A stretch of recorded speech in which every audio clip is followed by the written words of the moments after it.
Assalamualaikum warahmatullahi wabarakatuh. Perkenalkan, nama saya Muhammad Alvin Rajman dari Fakultas Kesehatan D3 Rekam Medis dan Informasi Kesehatan.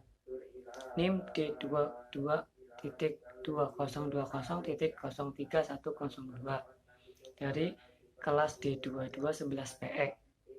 Di sini saya akan menjelaskan tentang macam-macam kelenjar endokrin pada manusia serta letak dan fungsinya. Ada 7 kelenjar endokrin pada tubuh manusia. Yang pertama, kelenjar hipofisis atau pituitari.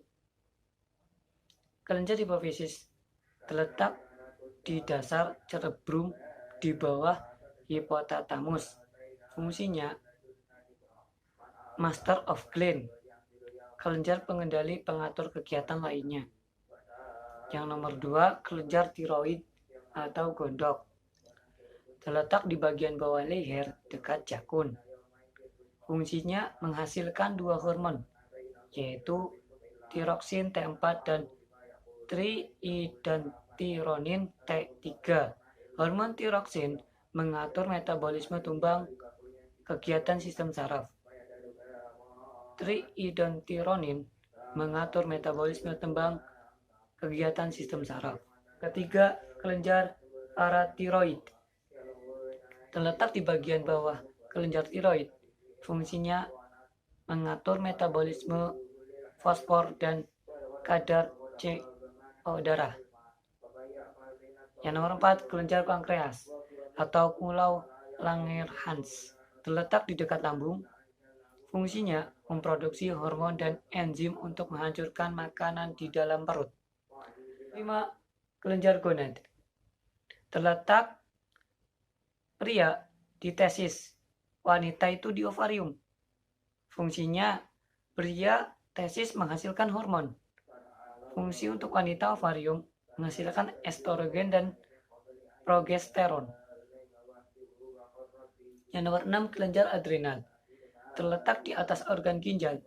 Fungsinya memproduksi 3 hormon, yaitu aldosteron yang mengatur elektrolit dalam tubuh dan tekanan darah, kortisol yang mengontrol kadar gula darah dan metabolisme, dan gonodokortikoid yang mengatur hormon seks. Yang ketujuh, kelenjar timus, terletak di daerah dada. Fungsinya memproduksi sel darah putih yang disebut limfosit T atau sel T. Mekanisme kerja hormon kelenjar adrenal. Kelenjar adrenal adalah 2 kelenjar kecil yang menjadi kegiatan dari sistem endokrin atau sistem hormon. Di dalam kelenjar adrenal sendiri, itu terdapat 4 hormon, yaitu yang pertama, hormon kortisol. Hormon kortisol atau hormon stres dihasilkan di lapisan adrenal luar, korteks. Kortisol berperan dalam mengendalikan reaksi kita terhadap stres. Kortisol juga berperan dalam kontrol metabolisme, gula darah, dan tekanan darah. Yang nomor 2, hormon aldosteron.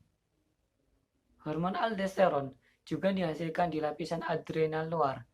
Hormon ini memainkan peran dalam pengendalian tekanan darah dengan memelihara keseimbangan kalsium dan natrium dalam tubuh.